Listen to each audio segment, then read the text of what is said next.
देखिए, मैं इस वक्त हूँ न्यूयॉर्क के अंदर और मैं कुछ डिसएग्री करता हूँ ये जो आपने अभी असेसमेंट दी है। अमेरिका में सदारती इंतखाबात से पहले जो एग्जिट पोल्स होते हैं, जो एग्जिट पोल्स अभी तक आए हैं, आज अमेरिका में इलेक्शन से पहले की रात है। जो एग्जिट पोल्स आ रहे हैं उसमें शायद ही कभी इतनी क्लोज मार्जिन या इतना क्लोज कॉल जो है वो देखा गया हो जितना इस वक्त जो है वो कमाला हारिस और डोनाल्ड ट्रंप के दरमियान जो है वो नजर आ रहा है। जब पहले 100%। जो बाइडन और डोनाल्ड ट्रंप का मुकाबला था उस वक्त डोनाल्ड ट्रंप को काफी हद तक यकीन था और वो नजर भी आ रहा था कि उनकी पोजीशन जो थी वो बहुत मजबूत थी। लेकिन कमाला हारिस के आने के बाद ये रेस थोड़ी इंटरेस्टिंग हो गई और उसके बाद ये आखिरी दिनों में जो है वो ये रेस और ज्यादा टाइट हो गई है। अभी जैसा आप भी बता रहे थे कि जो रेड और ब्लू स्टेट्स हैं वो बड़ी हद तक डिसाइडेड हैं, लेकिन असल मसला उन स्विंग स्टेट्स का आता है कि जिनके बारे में ये कहा जाता है कि वो किसी की तरफ भी जा सकते हैं। और स्विंग स्टेट्स के बाद एक और यहाँ पर जो टर्म जो यूज होती है वो लाइकली रेड या लाइकली ब्लू की जो है वो टर्म जो है वो एक इस्तेमाल होती है। और वो उन स्टेट के बारे में गालिब इम्कान ये होता है कि ये इन्होंने जो है वो एक पार्टी की तरफ लीड करना है, लेकिन आखिरी टाइम पर जो है वो कुछ भी हो सकता है।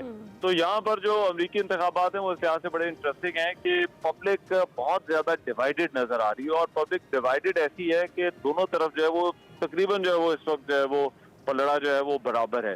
तो I think this is going to be very interesting election और ये इंटरेस्टिंग इस वजह से भी होगा कि कहा यह जा रहा है कि इलेक्शन का दिन तो गुजर जाएगा लेकिन इलेक्शन की जो रात है वो बड़ी इंटरेस्टिंग होगी और इंतखाबी नतायज जब आएंगे और ज्यादा बड़ा सवाल यह है कि उन इंतखाबी नतायज को तस्लीम किया जाएगा या नहीं, ये भी इम्पोर्टेंट होगा इस इलेक्शन में। एग्जैक्टली अच्छा, फैज रहमान साहब, जिस तरह से अभी रहमान बात कर रहे थे एग्जिट पोल्स की, क्योंकि सर्वेज तो बहुत सारे हुए और सर्वेज जो हैं वो दोनों उम्मीदवारों की जीत का इम्कान जाहिर कर रहे हैं। एग्जिट पोल्स की बिना पर भी कुछ प्रिडिक्ट किया जा सकता है, क्योंकि बड़े अनप्रिडिक्टेबल होते हैं अमरीकी सदारती इंतखाबात। क्या एग्जिट पोल्स पर रिलाई किया जा सकता है? जी, सबसे पहले तो बहुत बहुत शुक्रिया Ali and Hina, it's good to be on your show. और मैं ये चाहता हूँ कि आप जो स्मॉक से रिकवर हुई हैं और लोगों को वहाँ छुट्टी जो मिली है वो न सिर्फ ये घर बैठें बल्कि घर बैठ के आप दोनों का शो बगौर देखें और समझने की कोशिश करें। आई थिंक वो ज़्यादा एक अच्छा उनके लिए एक अच्छा, it will be a good use of their time.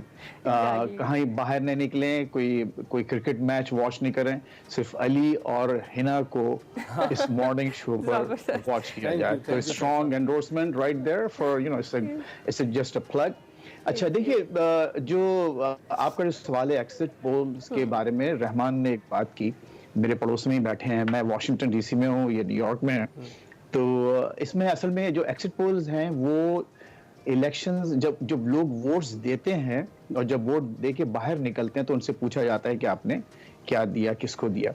तो वो जो एक्चुअल एग्जिट पोल्स तो कल आना शुरू होंगे जब काफ़ी वोट्स जो है कास्ट हो चुके होंगे।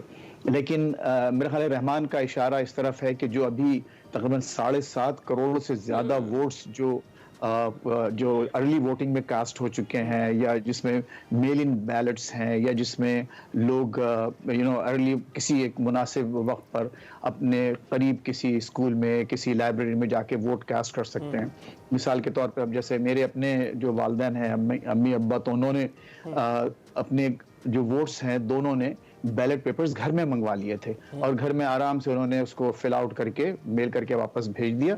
तो ऐसे लाखों लोग हैं जिन्होंने घर बैठे बैठे भी वोट्स दिए हैं। तो उसमें मेरा ख्याल है कि इस बात का जो इम्कान जाहिर किया जा रहा है, जो आज की जो मैंने खबर पढ़ी है उसमें यह है कि उससे थोड़ा सा जो हैरिस कैंपेन है वो थोड़ी सी कंसर्न्ड है, यानी उसको थोड़ी सी तशवीश है, क्योंकि जो अर्ली वोटिंग में जो इस वक्त बात सामने आ रही है उसमें स्लाइट एज है ट्रम्प को।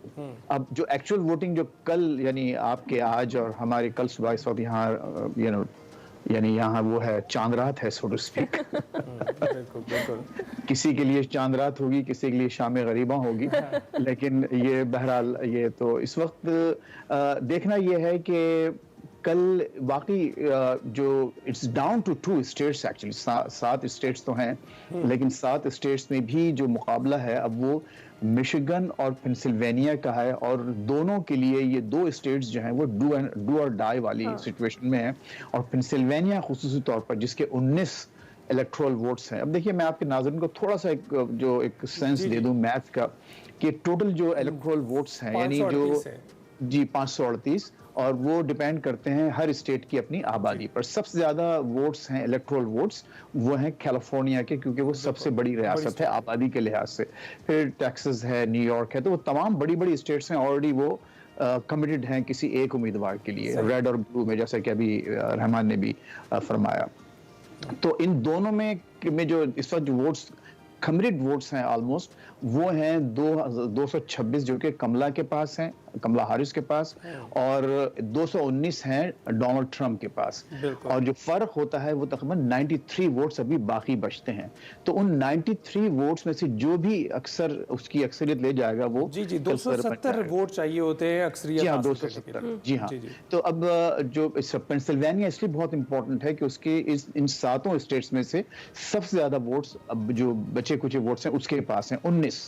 तो वो अगर 19 वोट्स कमला हारिस या ये जीतते हैं तो फिर बहुत ही एक डिसाइसिव पोजीशन में आ जाएंगे।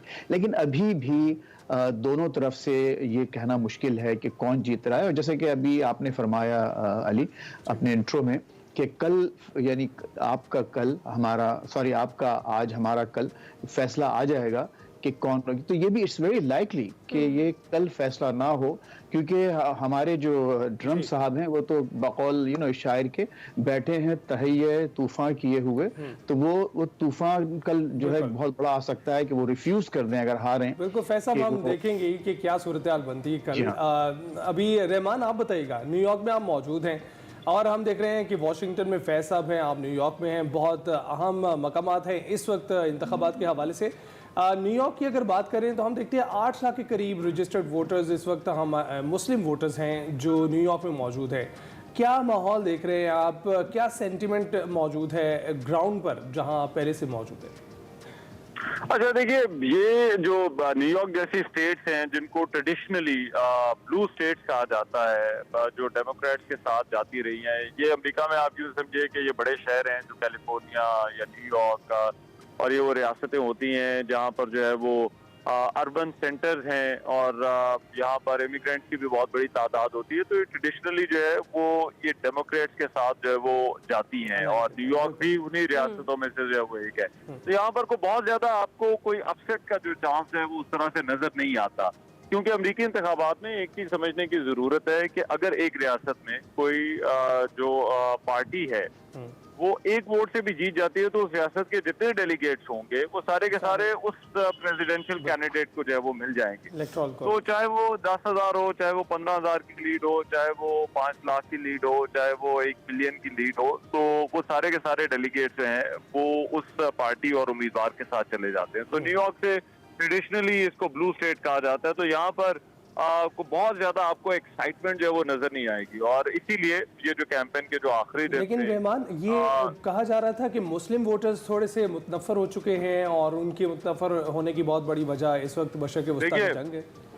दो तरह के वोट बैंक हैं जो इस वक्त बहुत मैटर करेंगे। एक तो आपने खुद कहा कि जो मुस्लिम वोटर्स हैं, लेकिन ये उन रियासतों में मैटर करेंगे जो स्विंग स्टेट्स हैं या जिनके जहां पर जो है वो मुकाबला सख्त है। क्योंकि देखिए पहले ऐसे भी इंतखाब होते रहे जहां पर 15,000 से जो है वो एक रियासत जो है वो निकाली और उसके वोट जो है वो चले गए। तो ये इतना बड़ा मार्जिन नहीं होता अगर आप यहाँ पर कम्युनिटीज को देखें तो। और एक तो ये मुस्लिम वोटर्स का है क्योंकि ट्रम्प तो बहुत ही एंटी इमिग्रेंट और एक उनका बहुत जारहाना उनका रवैया है। उनकी तकरीरों के अंदर वो बहुत सख्त बातें जो है वो इमिग्रेशन और इमिग्रेंट्स के हवाले से जो है वो करते आए हैं। दूसरी तरफ जो बाइडन की एक लेगेसी है और बाइडन की जो गजा के ऊपर जो इनका स्टांस रहा है उससे भी को खुश नहीं है।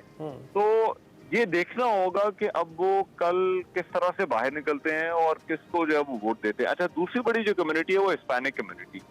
अब हिस्पैनिक कम्युनिटी जो है वो अगर तो वो कल बाहर निकलती है क्योंकि ट्रम्प का जरा ज्यादा जोर जो है वो जब वो इमिग्रेंट्स की भी बात करते हैं तो वो ज्यादा हिस्पैनिक कम्युनिटी को जो है वो उनकी निशाना तरफ जो है वो बनाते उनका इशारा होता है। तो अगर तो वो कल निकलते हैं और इन रियासतों में जहां पर एक क्लोज कॉन्टेस्ट हो सकता है, वहां पर जो है कम्युनिटी जो है वहां पर जो है वो ये पांसा पलट देती है, तो आई थिंक वो एक सरप्राइज हो सकता है रिपब्लिकन उम्मीदवार डोनाल्ड ट्रंप के लिए। तो ये जो आप स्विंग वोट की बात करते हैं या कम्युनिटी के वोट की बात करते हैं, तो ये भी उन रियासतों में ज्यादा अहम होता है। न्यूयॉर्क जैसी रियासतों में जहां पर अपसेट का बहुत कम चांस है, वहां पर इतना ज्यादा कहा नहीं जा सकता।